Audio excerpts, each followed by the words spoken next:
지금 방금 막 집에 돌아왔는데요. 최대한 신속하게 빠르게 사도행전 10장부터 13장까지 읽고 자도록 하겠습니다. 안녕하세요 여러분. 기다려주셔서 감사합니다. 빨리 읽도록 할게요. 사도행전 10장. 가이사랴에 고넬료라는 사람이 있었다. 그는 이탈리아 부대라는 로마 군대 한 장교였다. 천사가 고넬료에 나타남. 그는 경건하여 온 가족과 함께 하나님을 두려운 마음으로 섬기고 가난한 유대인들을 많이 구제하며 항상 하나님께 기도하는 사람이었다. 어느 날 오후 3시쯤 되어 그는 환상 가운데 하나님의 천사가 나타난 것을 똑똑히 보았다. 천사가 들어와서 그에게 고넬료야 하고 부르자 그는 천사를 바라보고 두려워서 예 주님 무슨 일이십니까 하고 물었다. 그때 천사는 이렇게 말하였다. 하나님께서 내 기도와 구제하는 일을 다 알고 기억하신다. 지금 너는 사람을 요바로 보내 베드로라는 시몬을 불러오너라. 요바, 여기 예루살렘에서 왼쪽으로 가면은 바닷가에 있는 곳이죠.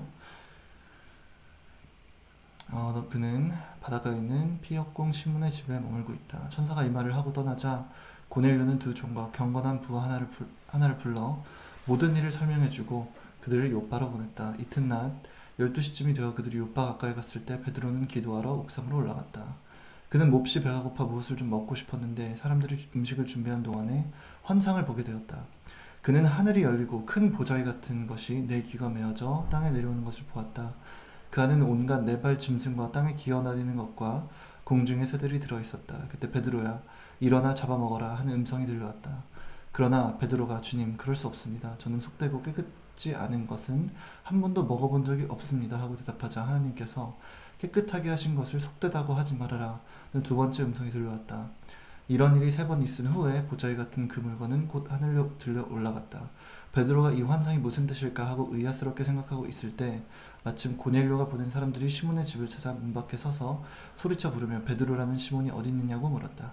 베드로가 아직 그 환상에 대해서 생각하고 있는데 성령께서 그에게 이렇게 말씀하셨다. 세 사람이 너를 찾고 있다. 내가 보낸 사람들이니 내려가 의심하지 말고 함께 가거라.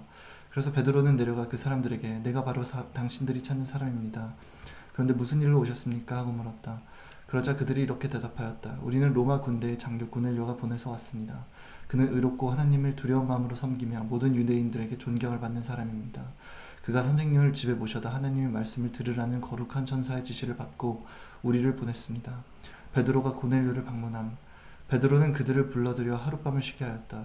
이튿날 베드로가 그들과 함께 가자 요바의 신자 몇 사람도 따라 나섰다. 그 다음날 그들이 가이사랴에 도착했을 때 고넬료는 친척들과 가까운 친구들을 불러놓고 기다리고 있었다. 가이사랴는 요바에서 좀 더 위쪽으로 올라가면은 또 해안가에 있는 곳이지요. 마침 베드로가 들어가자 고넬료는 그를 맞으며 그의 발 앞에 엎드려 경배하였다. 그러나 베드로는 그를 일으키며 일어나시오. 나도 사람이요 하였다. 베드로는 고넬료와 이야기하면서 안으로 들어가 많은 사람들이 모여있는 것을 보고 그들에게 이렇게 말하였다. 여러분도 아시겠지만 유대인이 이방인과 사귀거나 찾아가는 것은 율법에 어긋나는 일입니다. 그러나 하나님께서는 어떤 사람이라도 속되거나 깨끗지 않다고 해서는 안 된다는 것을 내게 보여주셨습니다. 그래서 여러분이 나를 데리러 사람을 보냈을 때 내가 사양하지 않고 이렇게 왔습니다. 그런데 무슨 일로 나를 불렀습니까? 그러니까 베드로는 방금 전에 이제 위에서 이제 보자기가 내려와서 그 안에 온갖 네 발 짐승과 땅에 기어다니는 것과 공중의 새들이 들어있고 하나님께서 베드로야 일어나 잡아먹어라 라는 음성을 하나님께서 깨끗하다고 하신 것을 속되다고 하지 말아라 라는 그 음성들을 하나님의 구제가 예수님을 통한 그런 구원의 그런 영광이 그 유대인들한테만 주어진 것이 아니라 이방인, 이 세상 모든 사람들에게 주어졌다는 것을 말씀하시고 계신 것 같아요. 말씀하신다고 이제 해석을 한 거예요, 베드로는. 그래서 여러분이 나를 사람을 보냈을 때 내가 사양하지 않고 이렇게 왔습니다 라고 말하고요. 그러자 고넬료가 대답하였다. 4일 전 이맘때에 나는 집에서 오후 3시 기도를 하고 있었습니다. 그때 갑자기 빛나는 옷을 입은 한 사람이 내 앞에 나타나 이렇게 말했습니다. 고넬료야, 하나님께서 내 기도를 들으시고 내 구제하는 일을 기억하셨다. 그러니 너는 사람을 요바로 보내 베드로라는 시몬을 불러오너라. 그는 바닷가에 있는 피역공 시몬의 집에 머물러 있다. 그래서 내가 곧 선생님께 사람을 보냈는데 이렇게 와주셨으니 잘하셨습니다. 우리는 지금 하나님이 선생님에게 명령하신 모든 것을 들으려고 모두 하나님 앞에 나와 있습니다. 그러자 베드로가 말하기 시작했다. 하나님은 사람을 차별하지 않으시고 어느 민족이든지 하나님의 두려운 마음으로 섬기고 옳은 일을 하는 사람은 누구나 다 받아주신다는 것을 내가 분명히 깨달았습니다. 하나님께서는 예수 그리스도를 통하여 평화의 기쁜 소식을 이스라엘 사람들에게 전해주셨는데 이 예수님이 바로 모든 사람의 주님이십니다. 하나님은 사람을 차별하지 않으시고 어느 민족이든지 하나님을 두려운 마음으로 섬기고 옳은 일을 하는 사람은 누구든지 다 받아주신다는 것. 이게 되게 중요한 것 같아요. 여러분은 요한이 세례를 전파한 후에 갈릴리에서 시작하여 유대 전역에서 일어난 일을 알고 있습니다. 하나님이 나사렛 예수님에게 성령과 능력을 기름 붓듯이 하셔서 예수님은 사방으로 다니시면서 선한 일을 하시고 마귀에게 짓눌린 사람들을 모두 고치셨습니다. 이것은 하나님이 그분과 함께 계셨기 때문입니다. 우리는 예수님이 유대 지방과 예루살렘에서 행하신 모든 일의 증인입니다. 사람들이 그분을 십자가에 달아 죽였으나 하나님께서는 그분을 3일 만에 다시 살리셔서 그분의 모습을 나타내 보이셨습니다. 그러나 모든 사람에게 나타내 보이신 것이 아니라 하나님께서 미리 선택하신 증인, 곧 예수님이 죽었다가 살아나신 후에 그분과 함께 먹고 마신 우리에게만 나타내셨습니다. 예수님은 우리에게 전도하라고 명령하셨으며 하나님이 산자와 죽은 자의 재판장으로 세우신 분이 바로 자기라는 것을 증거하라고 하셨습니다. 예수님은 믿는 사람은 누구나 그분의 이름으로 죄사함을 받는다고 모든 예언자들도 증거했습니다. 믿는 사람은 누구나 예수님의 이름으로 죄사함을 받을 수 있습니다. 아직 베드로가 이 말을 하고 있을 때 말씀을 듣는 모든 사람에게 성령이 내리셨다. 베드로와 함께 온 유대인 신자들은 이방인들에게도 성령을 선물로 부어주시는 것을 보고 놀라지 않을 수 없었다. 이것은 이방인들이 방언을 말하고 하나님을 찬양하는 것을 그들이 들었기 때문이다. 그때 베드로는 이 사람들이 우리처럼 성령을 받았으니 물로 세례 주는 것을 누가 막을 수 있겠습니까? 하고 그들에게 예수 그리스도의 이름으로 세례를 받으라고 명령하였다. 그 후에 그들은 베드로에게 며칠만 더 머물러 달라고 간청하였다. 사도행전 10장은 굉장히 중요한 말씀을 내재하고 있는 것 같아요. 여기서 이제 원래 예수님과 하나님의 그런 은혜와 축복과 사랑이 이스라엘 사람들, 유대인들에게만 허락된 건 줄 알았다가 이제 그 사랑은 실은 모든 사람들, 하나님을 두려운 마음으로 섬기고 하나님을 섬기면서 의로움의 길을 걷고 그리고 예수 그리스도님의 이름으로 모든 분들이 죄의 사함을 받을 수 있다. 모든 사람들은 하나님의 은혜를 받을 수 있고 하나님께서 저희 모두를 구원하시려고 오신 것이다 라는 내용을 포함하고 있는 것 같습니다. 사도행전 11장 말씀, 베드로의 전도 보고 사도들과 유대에 있는 신자들이 이방인들도 하나님의 말씀을 받았다는 소식을 들었다. 베드로가 예루살렘에 올라갔을 때 할례받은 신자들이 그를 비난하여 당신은 할례받지 않는 이방인들의 집에 가서 그들과 함께 음식까지 먹었다면서요? 하고 따졌다. 그래서 베드로는 일어난 일을 처음부터 차근차근 설명하기 시작했다. 내가 요바에서 기도하다가 환상을 보았는데 큰 보자기 같은 것이 내 귀가 메어 하늘에서 내려왔습니다. 그 속을 보니 땅에 네 발 가진 짐승과 들짐승과 기는 것과 공중의 새들이 있었습니다. 그때 베드로야 일어나 잡아먹어라 하는 음성이 들려왔습니다. 참고로 댓글창은 제가 13장까지 좀 빨리 읽고 나서 그 다음에 보도록 하겠습니다.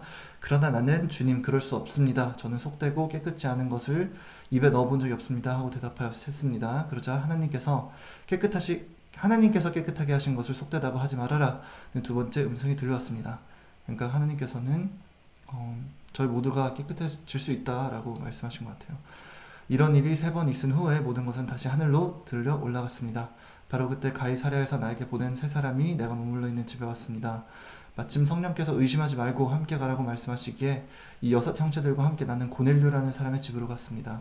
그 사람은 자기 집에 천사가 나타나서 사람을 요바로 보내 베드로라는 시몬을 불러오너라. 그가 너와 내 온 가족이 구원받을 말씀을 일러줄 것이다 라고 말하더라는 이야기를 우리에게 해주었습니다. 그래서 내가 말하기 시작하자 성령께서 처음 우리에게 내려오신 것처럼 그들에게도 이방인들에게도 내려오셨습니다. 그때 나는 요한은 물로 세례를 주었으나 너희는 성령으로 세례를 받을 것이다 라는 주님의 말씀이 생각났습니다. 주 예수 그리스도를 믿었을 때 하나님이 우리에게 주신 것과 같은 선물을 그들에게도 주셨으니 내가 누군데 하나님의 일을 막을 수 있겠습니까? 그들은 이 말을 듣고 의심이 풀어져서 하나님을 찬양하며 그렇다면 하나님이 이방인들에게도 생명에 이르는 회개의 기회를 주신 것이 아닌가 하였다.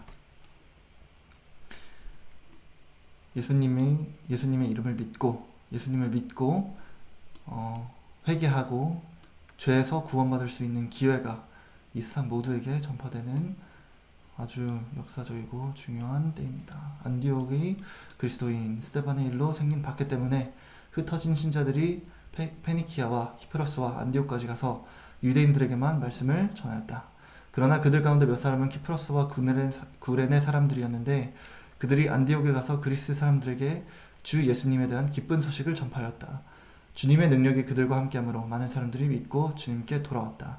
이 소문이 예루살렘 교회에 알려지자 그들은 바나바를 안디옥으로 보냈다. 바나바는 가서 하나님의 은혜로 많은 사람들이 믿게 된 것을 보고 기뻐하며 모든 사람에게 굳센 마음으로 언제나 주님만 의지하라고 격려하였다. 그는 성령과 믿음이 충만한 착한 사람이었다. 그래서 많은 사람들이 주님을 믿게 되었다. 그런 다음 바나바는 사울을 찾으러 다소에 가서 그를 만나 안디옥으로 데리고 왔다. 다소는 어디 있을까요? 다소가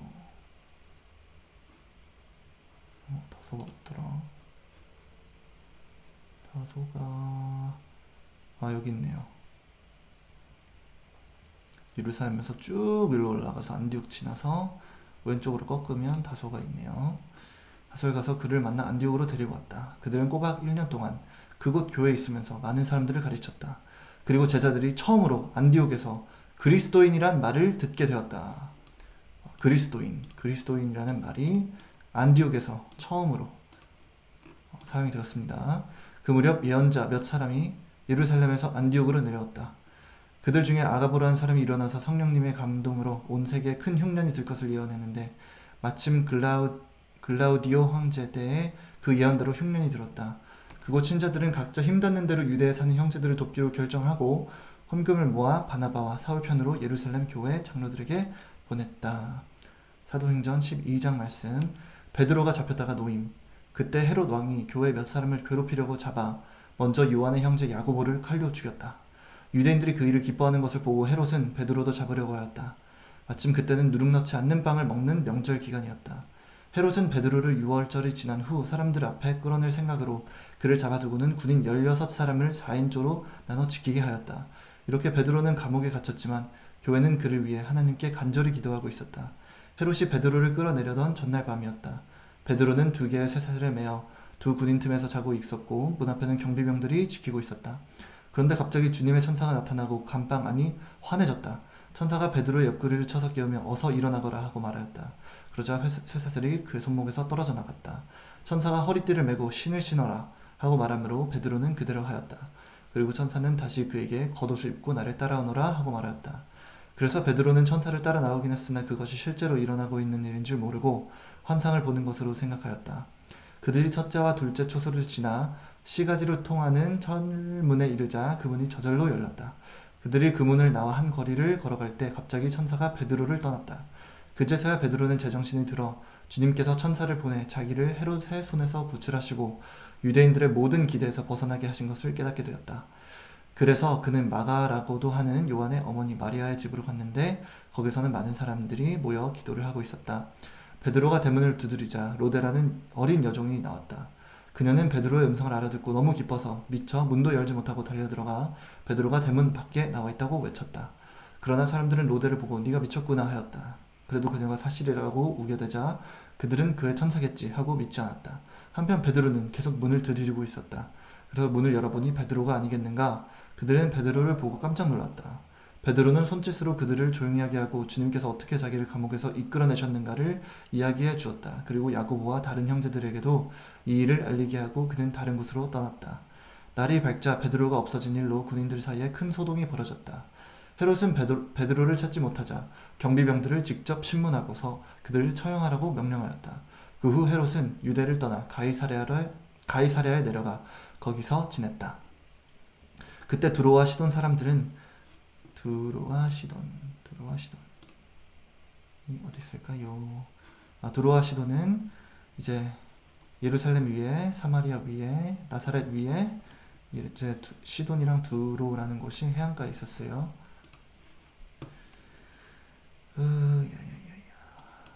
두로와 시돈 사람들은 헤롯에게 대단한 미움을 사고 있었다. 그러나 그들은 헤롯의 영토에서 나는 식량을 공급받고 있었기 때문에 때를 지어 그를 만나러 갔다. 그들은 먼저 왕의 시종 블라스도를 찾아가 미리 사귀어 놓고 왕에게 화평을 청하였다. 그러자 왕은 정한 날에 왕복을 입고 왕좌에 앉아 그들에게 연설을 하였다. 그때 사람들은 이건 신의 소리지 사람의 소리가 아니다 하고 외쳤다. 헤롯이 영광을 하나님께 돌리지 않으므로 즉시 주님의 천사가 그를 치자 그는 벌레에 먹혀 죽고 말았다. 그러나 하나님의 말씀은 점점 널리 퍼지고 새 신자도 많이 늘었다. 바나바와 사울은 안디옥 교회가 보낸 헌금을 예루살렘 교회에 전달하고 마가라는 요한을 데리고 다시 안디옥으로 돌아왔다. 네, 그렇습니다.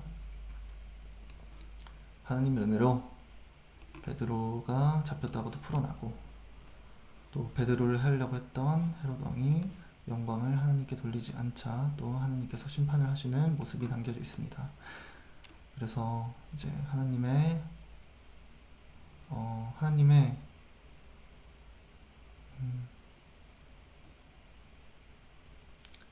기적을 저희가 또 이제 글로써 경험할 수 있는 장이었네요. 그리고 하나님의 엄하심, 그리고 하나님께 항상 모든 영광을 하나님께 돌려야 된다는 것도 다시 한번 볼 수 있는 구절들이었습니다. 사도행전 13장 말씀. 안디옥 교회는 예언자와 교사들이 있었다. 그들은 바나바, 니게르라고 하는 시몬, 구레네 사람 루기오, 갈릴리 지방의 통치자인 헤롯과 함께 사람 마나엔, 그리고 사울이었다. 이제 여기서부터 사울이 바울로 바뀌었죠. 사울은 원래 그리스도인들을 닥치는 대로 잡아서 이제 가두는 것도 넘어서서 이제 사형까지 내리던 그런 굉장히 잔인한 사람이었는데 하나님께서 환상을 보여주시고 하나님이 있음을 사울에게 보여주신 다음에 사울이 이제 바울로서 활동을 하면서 하나님의 두려움을 깨닫고 나서 하나님께 영광 돌리는 삶을 살아가는 그런 과정입니다. 그래서 그 과정의 일부로 선교를 하고 다니죠. 1차 선교에 대한 내용입니다. 그리고 선교하는 그 과정을 보면은 이제 안디옥에서 바보라는 섬으로 넘어와서 바보에서 쭉 올라가가지고 비시디아의 안디옥으로 들려서 뭐 이고디온, 루스드라 등등 더베, 다소 다시 들려가지고 다소는 안 들리는구나. 루스드라 이런 식으로 쭉 들렸다가 다시 돌아온 그 과정을 담고 있고요. 자, 읽겠습니다. 그들이 주님을 섬기며 금식할 때 성령께서 너희는 바나바와 사울을 따로 세워 내가 그들에게 맡긴 일을 하게 하라 하고 말씀하셨다. 그래서 그들은 금식하고 기도한 후 두 사람에게 안수하고 그들을 보냈다. 참 그때 보면은 금식하고 기도하는 게 참 자주 있었던 일인 것 같은데 참 금식을 해보니까 그게 쉬운 일이 아니더라고요. 그런데 참 금식을 항상 하면은 금식하면서 기도를 하면은 확실히 하나님께서 주신 가르침이 있는 것 같아요. 네. 키프로스에서 바나바와 사울은 성령님의 보내심을 받아. 잠시만요. 네. 키프로스에서 어딨지? 바나바와 사울은 성령님의 보내심을 받아 실루기아로 내려가 거기서 다시 배를 타고 키프로스로 건너갔다. 그들은 살라미에 이르러 유대인의 여러 회당에서 하나님의 말씀을 전했는데 마가라는 요한이 그들의 일을 도왔다. 그들은 그 섬을 가로질러 바보에 이르렀을 때 유대인 마술사이며 거짓 예언자인 바예수라는 사람을 만났다. 이름도 바예수네요. 그는 그 섬의 총독 서기오 바울의 친구였으며 서기오 바울은 아주 지성적인 사람이었다. 총독이 바나바와 사울을 불러 하나님의 말씀을 듣고 싶어 하였으나 엘루마라고도 하는 그 마술사는 그들을 대적하며 총독이 믿지 못하게 하였다. 그때 바울이라는 사울이 성령으로 충만하여 그 마술사를 뚫어지게 쳐다보면서 이렇게 말하였다. 온갖 거짓과 악이 가득한 마귀의 자식이며 모든 의의 원수야. 주님의 길을 방해하는 짓을 당장 그치지 못하겠느냐. 이제 너는 주님의 벌을 받아 소경이 되어서 얼마 동안 햇빛을 보지 못할 것이다. 그러자 즉시 안겨 어두움이 그를 덮었고 그는 이리저리 더듬으며 이끌어줄 사람을 찾았다. 이 광경을 본 총독은 주님에 대한 가르침에 크게 놀라 믿게 되었다. 비시디아의 안디옥에서 바울과 그 일행은 바보에서 배를 타고 밤빌리아의 버가로 건너갔다. 거기서 요한은 그들과 헤어져 예루살렘으로 돌아갔고 나머지 사람들은 버가를 떠나 비시디아의 안디옥으로 갔다. 안식일이 되어 그들은 회당에 들어가 앉았다. 율법과 예언서의 낭독이 있은 후에 회당 책임자들이 사람을 시켜 청중에게 권면할 말이 있으면 하라고 하였다. 그래서 바울이 일어나 조용히 들어 달라는 손짓을 하며 이렇게 말하였다. 이스라엘 사람과 하나님을 섬기는 이방 사람 여러분, 잘 들으십시오. 이스라엘의 하나님이 우리 조상들을 택하시고 그들이 이집트 땅에 머물러 있는 동안 그들을 큰 민족이 되게 하셨으며 큰 능력으로 그들을 거기서 인도해내셨습니다. 요셉과 이삭의 아들인가요? 야곱의 아들 중에 하나인 요셉이 이제 이스라엘의 유대인들, 그 히브리 사람들이 정착해서 번성할 수 있게 하였고, 모세가 나중에 그들을 모르는 왕이 이제 이집트를 통치하게 되었을 때 그 히브리 사람들이 굉장히 많이 고난과 역경을 겪어야 했어요. 엄청나게 많은 핍박을 당하고 노예로서 생활을 해갔었는데, 모세가 또 하나님의 기적을 통해서 그들을 이집트에서 구원해내지요. 그래서 하나님은 광야에서 40년 동안 그들을 돌봐주셨으며 가나안 7민족을 멸망시키시고, 가나안은 이집트 땅이라고 이집트란다. 이스라엘 땅이라고 생각하시면 돼요. 그 땅을 유산으로 나눠주셨는데 그 기간이 약 450년이나 걸렸습니다. 그 이후로 하나님은 예언자 사무엘 때까지 사사들을 주시다가 그들이 왕을 요구하자 베냐민 지파 사람 기스의 아들 사울을 왕으로 세워 40년 동안 다스리게 하셨습니다. 그 후에 하나님은 사울을 제거하고 다윗을 왕으로 세우고서 그에 대해 이렇게 말씀하셨습니다. 내가 이세 아들 다윗을 만났으니 그는 내 마음에 드는 사람이다. 그가 내 뜻을 다 이룰 것이다. 하나님은 약속하신 대로 이 사람의 후손 가운데서 이스라엘을 구원하실 구주를 일으키셨습니다. 그분이 바로 예수님이셨습니다. 그분이 오시기 전에 요한이 먼저 모든 이스라엘 백성에게 회개와 세례를 전파했습니다. 그리고 그는 자기 일을 다 마칠 무렵에 너희는 나를 누구로 생각하느냐? 나는 그리스도가 아니다. 내 뒤에 오시는 분이 계시는데 나는 그분의 신발끈을 풀어드릴 자격도 없다고 했습니다. 아브라함과 후손들과 하나님을 섬기는 이방 사람 여러분, 하나님께서 이 구원의 말씀을 우리에게 주셨습니다. 그러나 예루살렘에 사는 사람들과 그들과 지도자들은 예수님을 알아보지 못하고 그분을 죄인으로 단정함으로써 그들이 안식일마다 읽던 예언자들의 말이 이루어지게 했습니다. 그들은 예수님을 죽일 아무런 죄도 찾지 못했으나 빌라도에게 그분을 죽이라고 요구했습니다. 그리고 그들은 예수님에 대하여 성경에 기록된 모든 것을 다 이행한 후에 십자가에서 그분의 시체를 내려 무덤에 두었으나 하나님이 죽은 사람들 가운데서 그분을 다시 살리셨습니다. 그 후 여러 날 동안 예수님은 갈릴리에서 예루살렘까지 자기와 동행했던 사람들에게 나타나셨는데 바로 그들이 지금 이 백성들에게 그분을 증거하고 있습니다. 그래서 우리도 하나님이 우리 조상들에게 약속하신 기쁜 소식을 여러분에게 전합니다. 하나님은 예루살렘을 다시 살리심으로써 그들의 후손인 우리에게 그 약속이 이루어지게 하셨습니다. 시편 2째 편에도 예수님에 대하여 너는 내 아들이다. 오늘 내가 너를 낳았다 라고 쓰여 있습니다. 하나님께서는 예수님을 죽은 사람들 가운데서 다시 살리시고 썩지 않게 하셨습니다. 그것은 내가 다윗에게 약속한 거룩하고 확실한 복을 너희에게 주겠다 하고 하신 말씀과 또 다른 시편에 주의 거룩한 자를 썩지 않게 하실 것이다 라고 말씀하신 대로 된 것입니다. 다윗은 한평생 하나님의 뜻을 받들다 섬기다가 죽어 그의 조상들 곁에 묻혀서 썩고 말았습니다. 그러나 하나님이 다시 살리신 그분은 썩지 않았습니다. 예수님은 다시 부활하셔서 하늘로 오르셨죠. 그러므로 여러분, 형제 여러분, 여러분은 예수님을 통해서 죄의 용서가 여러분에게 선포되고 있음을 아셔야 합니다. 여러분이 모세 율법으로 이롭게 될 수 없었던 모든 일에서도 예수님을 믿는 사람은 누구나 의롭다는 인정을 받습니다. 여기서도 다시 지적이 있습니다. 모세 율법을 그냥 형식적으로 따르던 분들은 하나님이 보시기에 의롭지 않다는 인정을 받았지만 예수님을 믿는 사람은 누구나 의롭다는 인정을 받는다고 합니다. 그러므로 다음과 같은 예언자들의 말이 여러분에게 일어나지 않도록 조심하십시오. 비웃는 자들아 너희는 놀라고 죽어 없어져라. 내가 너희 시대에 한 일을 행하겠다. 누가 그 일을 설명해 주어도 너희가 절대로 잊지 않을 것이다. 여기서 예수님께서는 율법을 완전하게 하겠다라고 하시면서 말씀을 전파하셨어요. 그러니까 저희가 그냥 행위로서 그런 율법들을 따르고 저희의 마음은 딴 곳에 있고 한 것이 아니라 딴 곳에 있고 하나님에게서 멀어진 삶을 살아가는 것이 아니라 저희가 정말 하나님 안에서 예수님 안에서 살아가는, 그리고 저희 안에 예수님이 이제 살아계시는 그런 삶을 정말 온 마음 다해서 살아가라고 하시는 것 같습니다. 그래서 그를 통해서 진정한 회개를 하고 그런 회개를 했을 때 하나님께서 이제 죄사함을 선물로서 복으로서 주신다. 그리고 그것을 통해서 저희가 구원을 받을 수 있고 하나님께 영광의 하나님께 이제 용서받고 하나님과 함께하는 그런 축복스러운 삶을 살아갈 수 있다라고 얘기를 하는 것 같아요. 그래서 뭐 율법들은 막 아무 쓸모가 없다 이런 것이 아니라 율법도 굉장히 중요하고 하지만 이제 그것을 따르는 마음이 더 중요하다. 그리고 마음이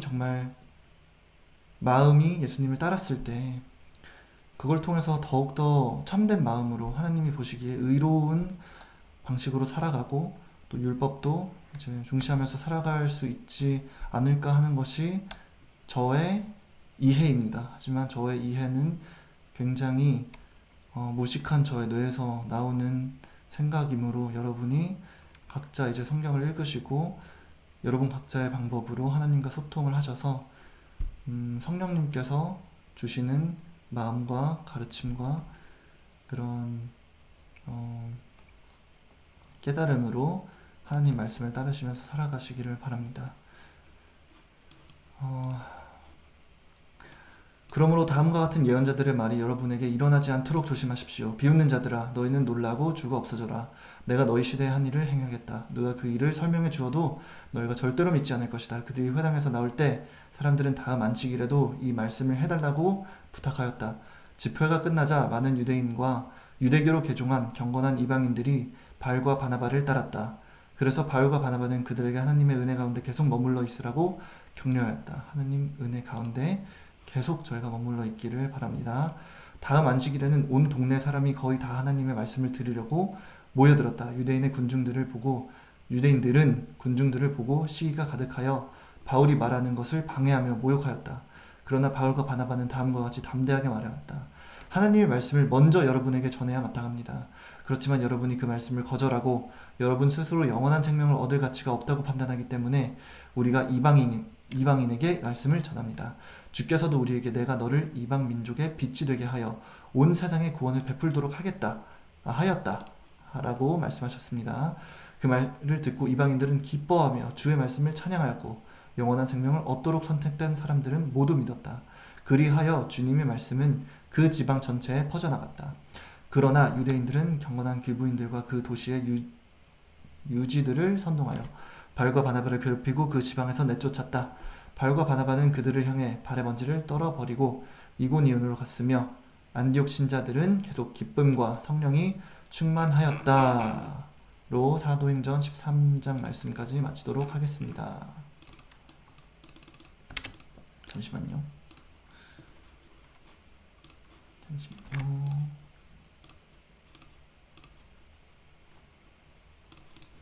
됐다.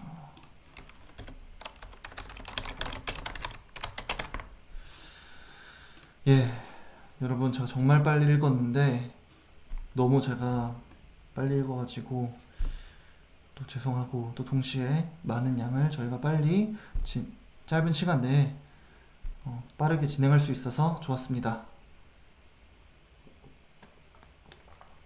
자, 빨리 읽은 이유는 또 시간이 너무 늦기도 했고 저번에도 이미 읽었던 내용인데 제가 찬양을 불렀을 때 저작권 침해로 이제 신고를 받아가지고 그 동영상을 사용할 수 없게 되면서 이미 했던 내용이니까 또 다시 한번 저희가 복습할 겸 빨리빨리 읽었습니다. 신기한 게 요즘 제 채널을 어떤 많은 분들이 이제 아티스트 분들이 많으니까 그분들의 노래나 찬양가에 대한 저작권을 뭐 관리해주는 단체가 있나 봐요. 그래가지고 무슨 라틴 커피라이트 클레임이라고 해가지고 라틴 어토라는 어떤 이런 아티스트 분들의 저작권을 관리해주는 단체가 있는 것 같은데 그분께 계속해서 매일같이 신고를 받고 있습니다. 찬양가를 부를 때마다. 그래가지고 어떻게 할지 잘 모르겠어요.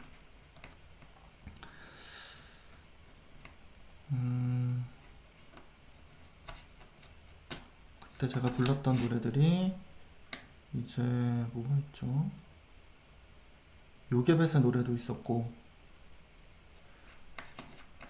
또 몇 개 있었는데 부르는 것마다 이제 신고를 당하니까 제가 찬양을 부르기 전에 미리 기도를 하는 게 맞다는 생각이 드네요.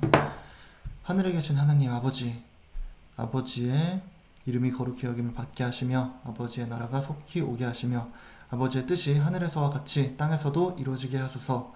오늘 우리에게 일용할 양식을 주시고 우리가 우리에게 잘못한 사람의 죄를 용서해 줌과 같이 우리의 죄를 사하여 주시고 우리를 시험의 늪에 빠지지 않게 하시고 악에서 구하소서. 나라와 권세와 영광이 영원히 아버지의 것입니다. 예수 그리스도 이름으로 기도드립니다. 아멘. 네. 참 노래를 불러드리고 싶은데 찬양을 부를 수가 없는 상황입니다. 그래서 진짜로 찬양은 인스타그램을 통해서 그냥 뭐 짧게 부르는 거는 가능할 것 같은데요. 그 이외 유튜브에서는 찬양은 웬만하면은 부르기가 힘들지 않을까 싶어요. 할 때마다 저작권 신고를 너무 많이 당해가지고 참 아쉽네요. 이런 찬양의 노래들이 하나님의 뜻을 되게 많은 분들이 공감할 수 있고 이해하기 쉽게 그런 되게 생명의 말씀을 노래로서 기쁨으로 이제 표현을 할 수 있는 아주 좋은 기회인데 그거를 못한다는 게 아쉽습니다. 진짜 아쉬워요.